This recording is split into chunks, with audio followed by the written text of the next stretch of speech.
किस्मत सवारी में आपका स्वागत है।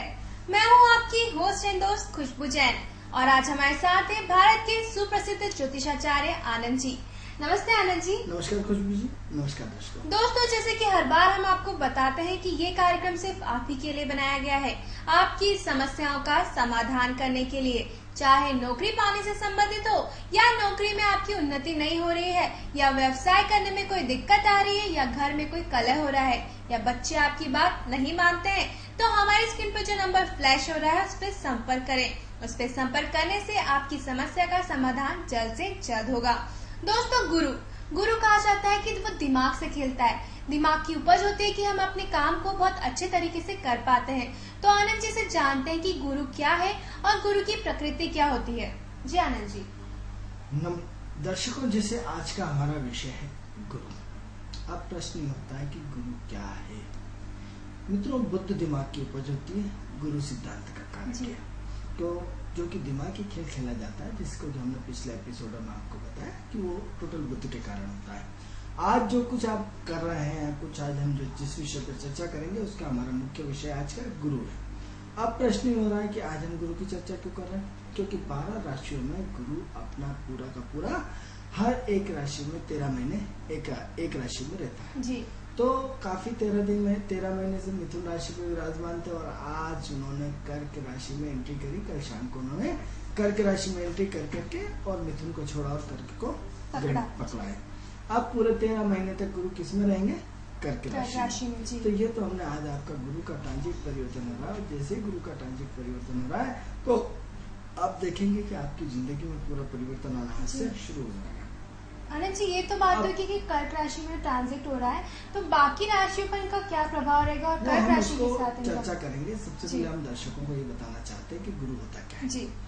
गुरु मित्रों सिद्धांत का कारक है, गुरु आदर्श का कारक है। गुरु पूरा सिद्धांत को लेकर गुरु क्या करता है, तो गुरु ऊपर से कठोर होता है, अंदर से नरम होता है। जी। जैसे एक शिक्षक होता है। अब शिक्षक क्या करता है, हमारे ऊपर हथौड़े पे हथौड़ा चला जाता है। हथौड़े से मतलब हमें डांटते रहते हैं, हमें मारते रहते हैं, तुमने ये नहीं पढ़ा, तुम्हारी राइटिंग खराब, तुम्हारा याद नहीं करते। दिन भर एक अच्छा शिक्षक अपने से जो स्टूडेंट को लगातार उनको ठोक बजाते रहते हैं और ठोक बजा करके क्या करते हैं, उनको लगातार उनको घड़े की तरह मजबूत करते रहते हैं। जब बच्चा छोटा होता है तो उसे लगता है कि मास्टर बहुत बेकार है और ये जब देखो जब मारते रहते हैं, जब देखो जब काम कराते रहते हैं, जब देखो जब पढ़ने कहते हैं।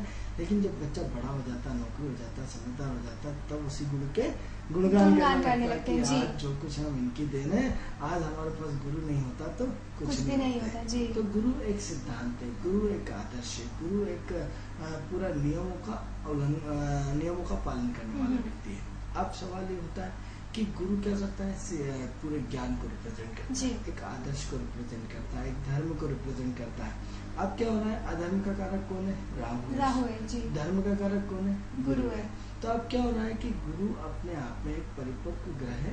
आप देखेंगे कि प्रत्येक राजा होते थे तो राजा का एक गुरु होता था और बिना गुरु के वो कोई भी कार्य नहीं करते थे। बिना गुरु के कोई भी वो उनके आशीर्वाद के बिना कोई भी कार्य नहीं होता था। तो सारे कामों में उनकी सलाह ली जाती थी। अब प्रश्न होता है, यदि आप इसको देखते हैं तो आप भगवान राम के समय वशिष्ठ जी थे या भगवान कृष्ण के सामने बहुत सारे गुरु थे। तो सांदीपनी आश्रम और इनमें जो भी गुरुकुल परंपरा थी, तो गुरुकुल परंपरा के अंतर्गत गुरु आता है।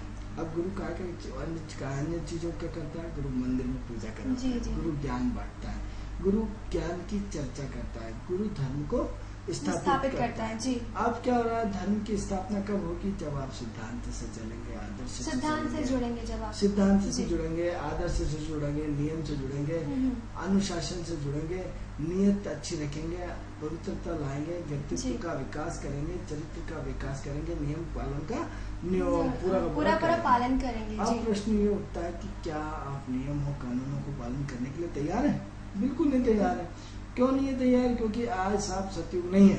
आज क्या है, आज वैसे भी गुरुकुल पद्धति पहले जो चलती थी वो रही नहीं है जी। तो आज क्या है, आज आपका क्या है कि आज सतयुग नहीं है, आज क्या है, कलयुग है। तो कलयुग में किसकी चलेगी? आज कलयुग में राहु की चलेगी, बुध की चलेगी, शुक्र की चलेगी। तो क्या हुआ, धर्म जब अधर्म और धर्म में अंतर क्या होता है, जैसे हमने पिछले भी अपने कई एपिसोडों में आपको बताया है कि जब 49 और 51 का रेशियो सामने आता है तो वो और 49 उसमें छुप जाता है जी। जो अधर्म होता है। और जब सतयुग कब आएगा तो सतयुग में जब 51 सतयुग हो जाएगा, 49 अधर्म छुप जाता है। जी। जैसे रात में दिन छुप जाती, दिन में रात छुप जाती है, जैसे सूर्य चक्कर लगाता है तो उसकी पीछे वाली स्थिति रात हो जाती है। तो सेम उसी तरह क्या होता है, जब 49 और 51 और 49 हो जाएगा तो उस समय क्या सतयुग और कलयुग और सतयुग। तो आज आप ये होता है कि आज सतयुग क्या हुआ, छुप गया है। आज धर्म है लेकिन धर्म क्या है 49 है और अधर्म क्या है टोटल 2% का आंकड़ा है। ये 2% आपके सिद्धांत, आपके नियम, आपके आदर्श, आपके पालन, आपकी हर चीज को रिप्रेजेंट करता है। कितना परसेंट? सिर्फ 2%। जी। अब प्रश्न ये होता है कि 49 फिक्स धर्मी लोग हैं, 51 अधर्मी लोग हैं। अब ये 2% जिस दिन सुधर जाएंगे, 51 नहीं, 49 कभी नहीं सुधरते, न इधर न इधर।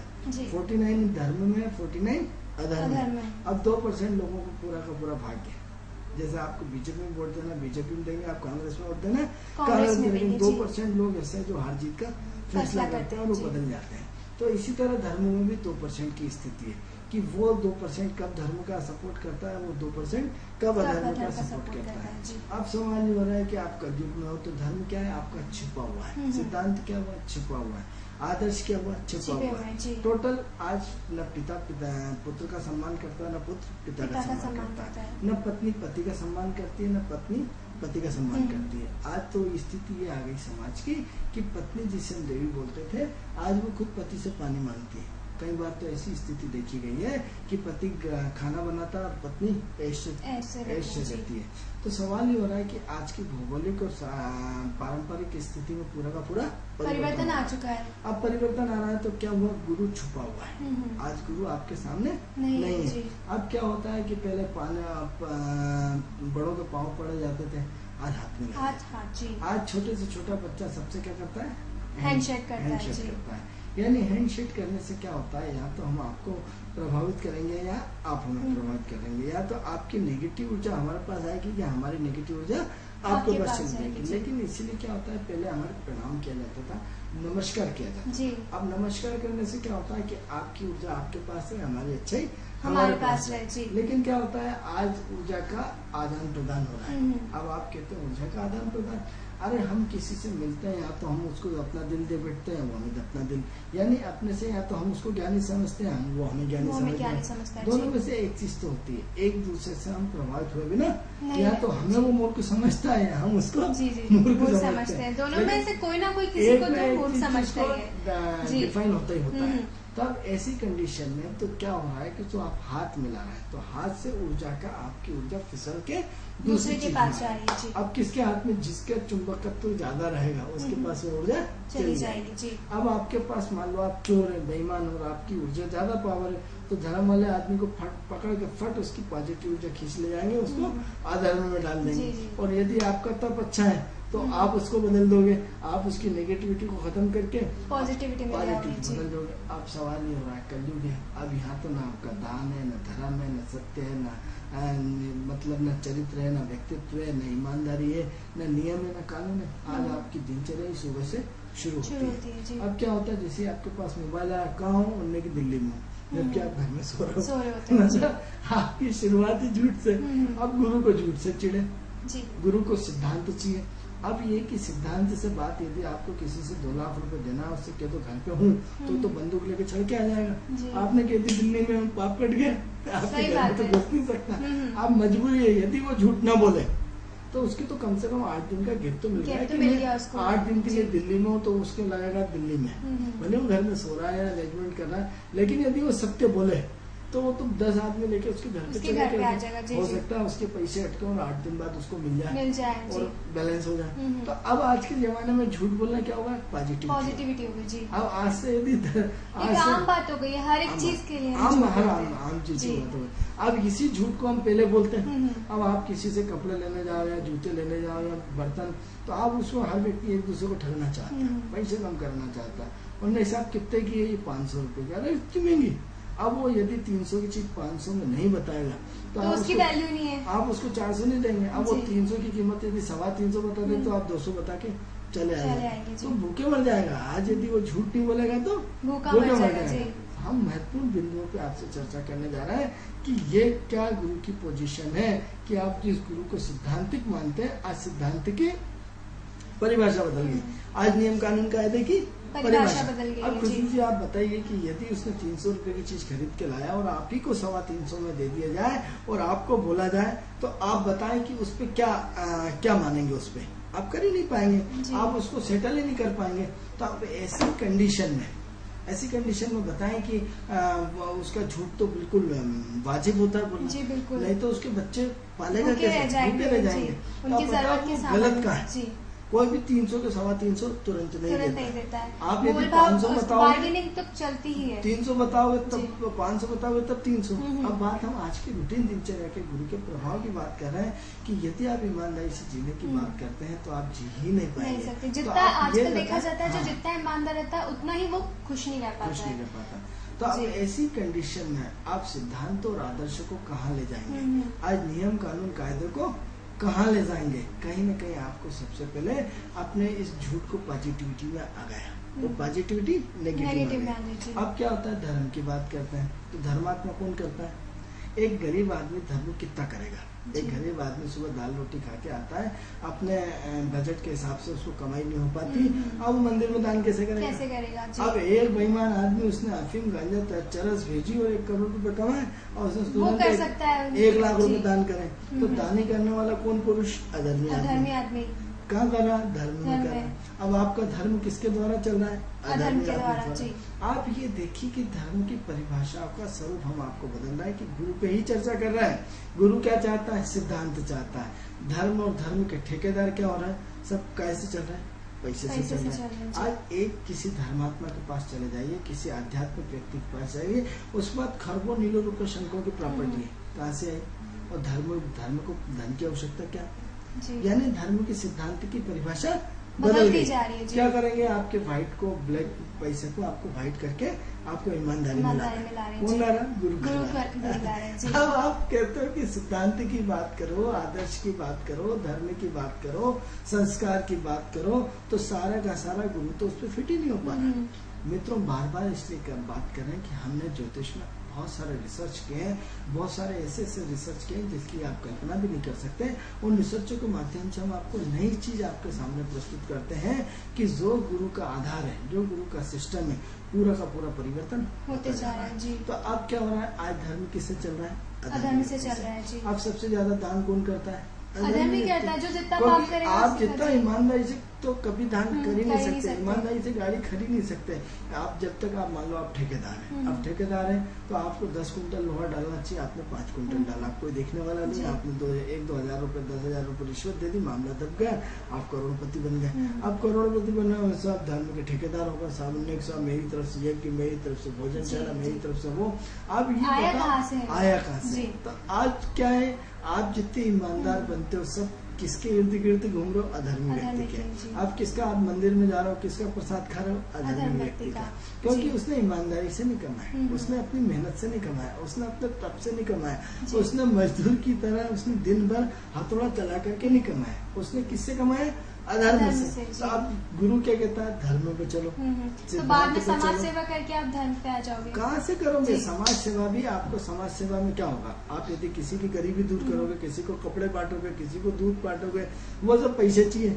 किसी को दवा बांटोगे, दवा भी तो फ्री में नहीं आएगी। एक गरीब आदमी तो मजदूरी करके आता है, एक नौकरी वाला व्यक्ति मीडियम क्लास का मजदूरी करके आएगा, वो कहाँ से दान करेगा? वो भी तो अधर्मी व्यक्ति जिसने वोट पेंटिंग का काम किया है, जिसने रिश्वत ली है, जिसने ढेर सारा गलत काम किया, वो एक झटके में वो 500, 1000, 10,000, 20,000 रुपए का दान कर देगा। आप देखो कि पहले एक भागवत कथा होती थी और व्यक्ति के अंदर पाप नहीं होता था। बार बार ये चीज मैं अपने हर एपिसोड में कहने का प्रयास करता हूँ कि पहले सिर्फ एक भागवत कथा होती थी और लोग पूरी शांति प्रिय ढंग से भागवत को सुनते थे, उसको नियमों का सारा वो करते थे और कर करके उसका अनुसरण करते थे और अनुसरण करने के बाद उसको जीवन में कहीं न कहीं उतारते थे। तो और जीवन सफल होता था। लेकिन आज हर मोहल्ले में, हर गली में, हर शहर में एक दिन में कम से कम 5-5, 10-10 भागवत होती है और पूरे साल भर होती है। आप ये बताओ कि एक भी व्यक्ति सुधरा हो तो बता दो। और बल्कि उनकी सिचुएशन बिगड़ती जा रही है। अब इसका एग्जाम्पल एग्जाम्पल देखो कि आप सबसे पहले दारू पे जाओ। आज से 50-20 साल पहले दारू का टर्नओवर देख लो, आज का टर्नओवर। आज इसके अलावा आप मुर्गे, मछली और इसकी दुकान जाओ। इसलिए बात कर रहा हूँ मैं, आपके सिद्धांत और समाज की बात नहीं कर रहा हूँ, आपके गुरु की बात कर रहा हूँ, क्योंकि गुरु इन सबसे, गुरु को नफरत है। गुरु सिर्फ सिद्धांत है। गुरु ये कहता है दारू मत पियो। तो आपने भागवत कथाएं इतनी ज्यादा होने लगी, हर समाज, हर मोहल्ले, हर गली, हर शहर, पूरे हिंदुस्तान में हर टीवी चैनल पूरा आ गया अध्यात्म कि आप दिन भर अच्छी अच्छी चीजें देखो। तो नतीजा क्या हुआ? नतीजा ये हुआ कि पहले दारू का टर्नओवर 1% होता था, आज 1000%। यानी कितना टर्नओवर चाहिए? आप और चीज के तो गुरु कहता मीट मतलब अंडे, मांस, मछली मत खाओ। पहले कितनी अंडे मछली की दुकानें थी, आज बिल्कुल बहुत कम, हर 50 मीटर के एरिया में अंडे मछली की दुकान है। और आप प्रत्येक क्या भयंकर भीड़ मिलेगी। मांसा शुद्ध शाकाहारी वाले बेचारा मक्खी मारता रहता है, और मांसाहारी वाला एक होटल से कितनी होटलें होती जा रही है। हर जगह सब आदमी बड़े चॉइस से, आज तो फलाना मुर्गा अंडा खाएंगे, फलाना खाएंगे। यानी टर्नओवर कितना, जो चीज गुरु को पसंद नहीं है वही काम हो रहा है। आज एक दर्शक हमारे साथ लाइन पे जुड़ रहे हैं। हेलो जी। तो आज आपका टर्नओवर कितना हुआ है? कंट्रोल होगा है। तो ये कंडीशन हो रही है कि आप बलात्कार देख लो, कितने बलात्कार होते थे।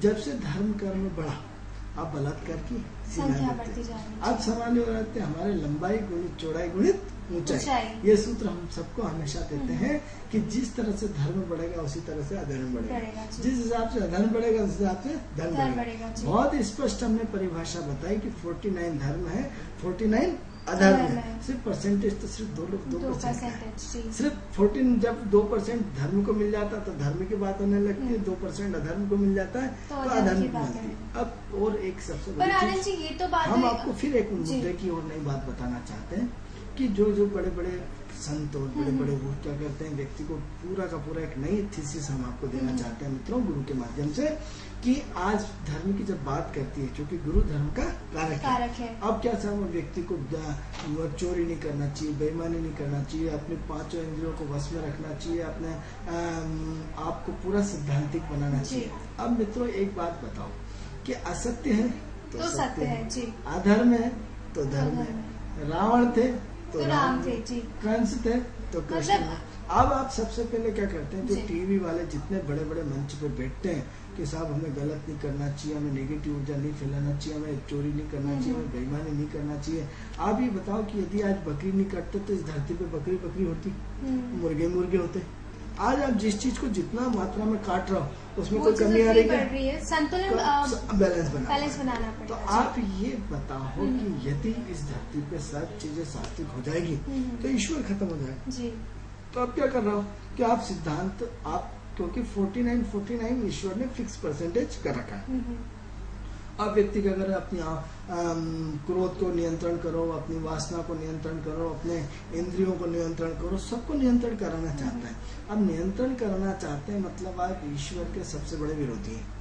क्यों विरोधी है? क्योंकि आप 49 को खत्म करना चाहते हैं। 49 जब अधर्म खत्म हो जाएगा तो धर्म खत्म हो जाएगा।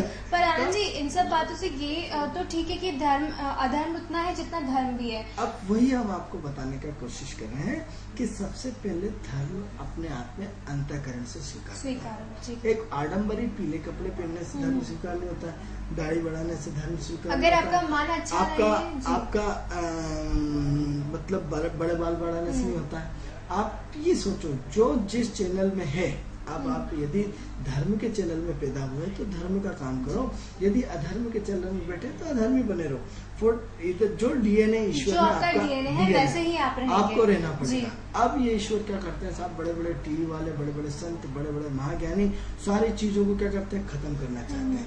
तो अब ईश्वर तो स्वतः ही खत्म हो जाएगा, क्योंकि प्रकृति खत्म हो जाएगी, क्योंकि अंधकार खत्म होगा तो रोशनी तो ऐसे ही खत्म हो जाएगी। नेगेटिव के बिना पॉजिटिव, पॉजिटिव के बिना नेगेटिव, अगर अंधकार नहीं होगा तो उजाले की महत्व खत्म हो जाएगा। तो अब जिस दिन इस धरती पे टोटल सब लोग ईमानदार हो जाएंगे, कोई बेईमान नहीं हो जाएगा, हर व्यक्ति संस्कारवान हो जाएगा, हर व्यक्ति हो जाएगा, तो प्रकृति का लय टूट जाएगा, ताल टूट जाएगा, संस्कार टूट जाएंगे, पूरी स्थिति खत्म हो जाएगी, शून्य हो जाएगा, प्रकृति धड़कन खत्म हो जाएगी, व्यक्तित्व खत्म हो जाएगा, आदमी अचेतन हो जाएगा।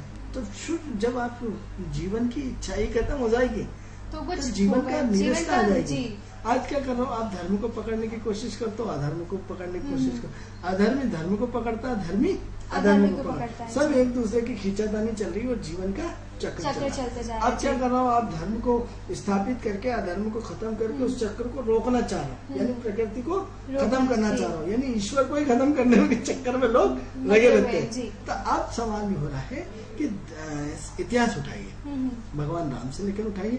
तो आज तो आप कहते हो कि सब कलयुग के, तो मैं नहीं समझता इतने सारे पाप आज हुए, जितने पाप सतयुग में हुए, जितने पाप पिछले उसमें हुए। आप कौरव पांडव के इतिहास देख लीजिए कि उन्होंने क्या क्या काम नहीं किए। अब राम के समय देख लीजिए रावण ने क्या क्या नहीं किए। तो आज तो कोई पाप पहले से ही चला आ रहा है ये। आज सुरा सुंदरी अधर्म सब भगवान के समय से, तो आज आप उसको कैसे बदल दोगे? और आप बदल के बता दो, एक व्यक्ति का आप डीएनए चेंज नहीं कर सकते, एक व्यक्ति की सोच नहीं बदल सकते, तो गुरु को आप कैसे परिवर्तन करेंगे? तो खुशबू जी, हमने गुरु को एक नए रूप में प्रस्तुत किया है, ऐसा नया रूप जिसको हमने आपको अपने इस कार्यक्रम के माध्यम से अपने दर्शकों को बताने का प्रयास किया कि गुरु सिद्धांत है, लेकिन किस सिद्धांत में कि आपका डीएनए जो पैदा लेके हो वही सिद्धांत है। अब उस सिद्धांत को बदलने की कोशिश मत करो। अब क्या होगा, ये सिद्धांत आपको नई थीसिस के रूप में दे रहे हैं कि हम आफ्टर 42 ईयर की एक थ्योरी लेकर के, एक साइकिल लेकर के चल रहे हैं, जो हमने एस्ट्रोलॉजी में आपने डेवलप करी है। 42 की साइकिल की, एक बार आप गुरु के चैनल में आओगे, एक बार आप राहु के चैनल में आओगे। जैसे एक 12 घंटे के आप रात में आते हैं, 12 घंटे के दिन में आते हैं, तो इसी तरह से आप 42 साल की उम्र तक आप गुरु के सिद्धांत में। अब आप उनमें सब आदर्श हैं, ईमानदार हैं, फलाने हैं, ठिकाने सब हैं। कितने साल तक? 42 साल तक। अब जैसे ही 42 साल आपके गुरु की साइकिल हो गई, तो उन्हें की बैटिंग वाले फील्डिंग लो, फील्डिंग वाले बैटिंग लो, 50 ओवर पूरे हो गए। तो अब ये 42 ओवर का मैच है आपके जीवन का। तो 42 ओवर का मैच खत्म हो गया, अब आप फील्डिंग पे आइए। अब फील्डिंग में क्या, राहु पे आइए। तो जो संस्कार वाले आदमी थे वो असंस्कार में चले गए, और जो असंस्कार वाले थे वो संस्कार में आ गए। तो ये तो वही बात हो गई कि अगर आपका एक समय अच्छा चल रहा है तो बुरा समय आना ही आना है, तो बुरे समय में आप अधर्म करेंगे और अच्छे समय में गुरु की। अब आप देखो कि जितने बड़े बड़े क्रिमिनल है, सब कुछ है, एक दौर तक दे दे दे दे खूब मारा कुटी गुंडागर्दी, उसके बाद क्या, 42 के बाद वो शांति से बैठ जाते हैं, और 42 अपने शांति प्रिय ढंग से कम करते हैं, दे दान में करते हैं, सहज हो जाते हैं, सरल हो जाते हैं। फिर लोगों से आपने यदि किसी से मिले हो तो अरे यार ये तो इतना सरल आदमी है, कैसे गुंडा हुआ है? कई बार अपन देखते हैं, सुनने को मिलता, अरे इतना तो उसने तो इतनी मदद कर दी। कई बार एक परेशान गरीब होता है, गुंडे के पास चला जाता है, उसका मिनटों में फ्री में काम कर देता है, वो इतना सरल कैसे हुआ है? वो धर्मी आदमी से अधर्मी आदमी से ज्यादा अच्छा हो जाता है।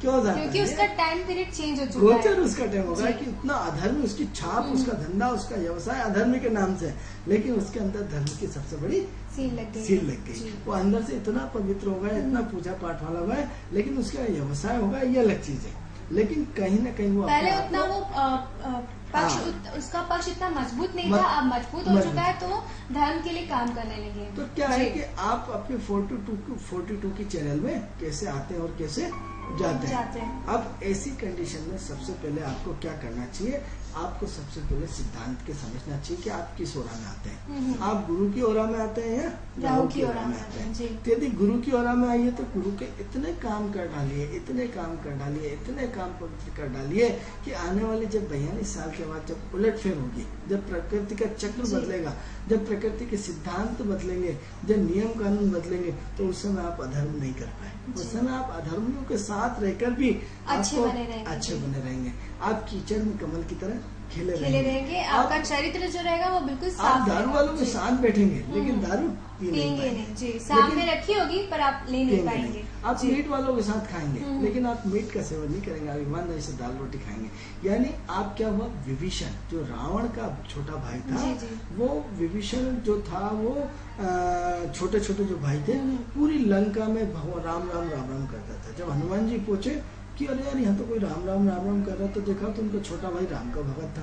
तो क्या हुआ, इतनी बड़ी लंका जिसमें पूरे मुर्गे, अंडे, मछली, पाप, अधर्म इतना होता था, उस बीच इतना बड़ा कोई भगवान का मंदिर भी हो सकता है। ये कल्पना कर सकते हैं? ये आपके अच्छे कर्म। तो इसलिए जब आपकी ओरा डीएनए की पॉजिटिव 42 साल तक आप इतने पुण्य कर डालें कि आपको अधर्म आपका हाथ न लगा पाए, आपके अंदर नेगेटिव ऊर्जा के साथ में रहेंगे, लेकिन नेगेटिव ऊर्जा आपको करने नहीं देंगे जी। अब प्रश्न ये उठता है कि आप देखो कि इतनी सारी भागवत होने के बाद पाप बढ़ता जा रहा है, पुण्य बढ़ नहीं रहा है, पाप ही बढ़ता जा रहा है। एग्जाम्पल हमने आपको अभी बताया कि बलात्कार बढ़ गया, शराब की ठेकेदारी बढ़ गई, मुर्गी अंडली मछली का व्यापार बढ़ गया। कहीं ना कहीं आनंद जी हम ये भी कह सकते हैं कि संस्कारों का फल है। अगर हम अच्छे संस्कार देंगे बच्चों को तो ऑटोमेटिकली वो अच्छा काम ही करेंगे। खुशबू जी बहुत अच्छा प्रश्न किया आपने। संस्कार आपके खेत की मूली नहीं कि उखाड़ लिया है, पैसे से लिए कि जाके बाजार में खरीद लाए। क्या होता है जब बच्चे का जन्म होता है तो योनि का निर्धारण होता है। क्या होता है? योनि का निर्धारण, कि इस बच्चे को इस योनि के इस माँ के पेट से जन्म लेना है और इसके ये संस्कार होना है। क्योंकि गिव एंड टेकन, आपने आपका जन्म अपने इस जैन समाज में क्यों हुआ? क्योंकि आपने पूर्व जन्म में भी आपने जैन समाज को रिप्रेजेंट किया। अब आपने अच्छे और बुरे कर्मों के आधार पे आप अपने माँ बाप को सुख या दुख देंगे। जी, जी। तो उसके आधार पे कैलकुलेशन कर सकते हैं। आप किसी का डीएनए चेंज नहीं कर सकते, आप उसमें परिवर्तन नहीं कर सकते। जो एक बच्चा कितने ही गंदे माहौल में रहे लेकिन वो बिगड़ता नहीं है, और एक बच्चे को कितने ही अच्छे माहौल में रखो तो भी बिगड़ जाता है। तो ये आपके संस्कार और संस्कार चीजें सब अपनी जगह अच्छी हैं, लेकिन ये ईश्वर की जब तक आप पे कृपा नहीं होती तब तक आपका कुछ भी होने वाला नहीं है। तो इसलिए व्यक्ति को सबसे पहले अपने दान पुण्य करना चाहिए, अपना पॉजिटिव डीएनए रखना चाहिए। क्योंकि सवाल हो रहा है कि आज आपकी सोच कल आपका भविष्य होता है। आज आपका काम करने का तरीका कल आपका भविष्य बनता है। आज का आपका इन्वेस्टमेंट कल आपका भविष्य बनता है। आज आप एंकरिंग कर रहे हैं, ये आपका कल का भविष्य है। तो आपने आज जो बोया है, हमने जो आज कल ज्योतिष सीखा, आज हमारा भविष्य है। तो जो हम बो रहे हैं उसी को तो काट रहे हैं। तो आपने कैसा बोया है सबसे महत्वपूर्ण चीज है। अब यहाँ बोने का दो सिस्टम है, इस जन्म का अलग है, उस जन्म का अलग है। तो सबसे पहले तो पुराना खोजो कि पूर्व जन्म में क्या बोया था। यदि पूर्व जन्म में नहीं खोज पा रहा हूँ तो आपके एटमोस्फेयर, आपका परिवार, आपके आसपास के इर्द गिर्द का माहौल आपको पहले बताएगा कि आपने क्या बोया है।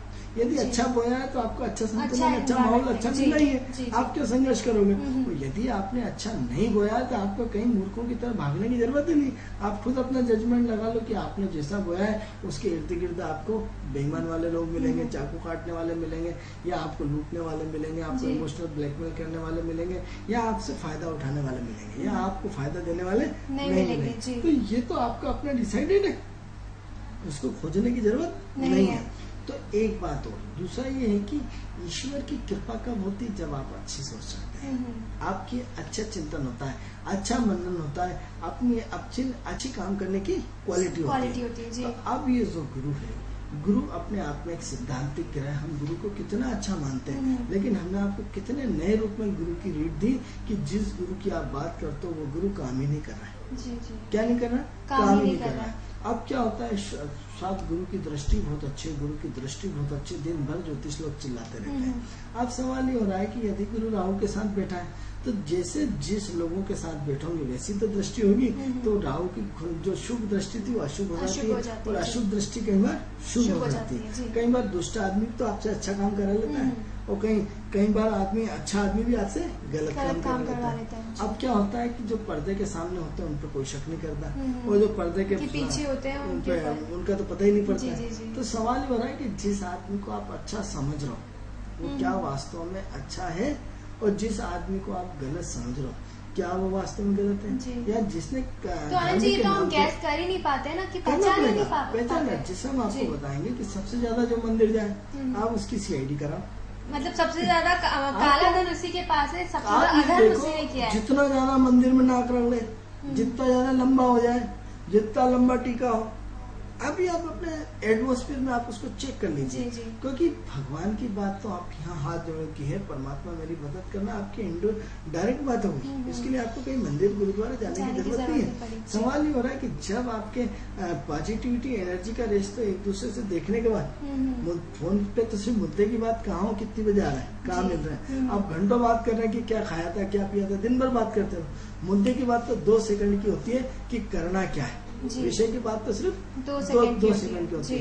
अब आदमी अपनी घंटों पूरी जिंदगी बर्बाद कर देता है, घंटों कुछ न कुछ, तो वो विषय नहीं आता है। तो ईश्वर की बात तो सिर्फ 2 मिनट में होती है। अब आप टांग पे टांग खींच रहे हैं, अब ईश्वर भी परेशान, आप भी परेशान, हे भगवान, तो भगवान भी समझता है सबसे ज्यादा पापी है।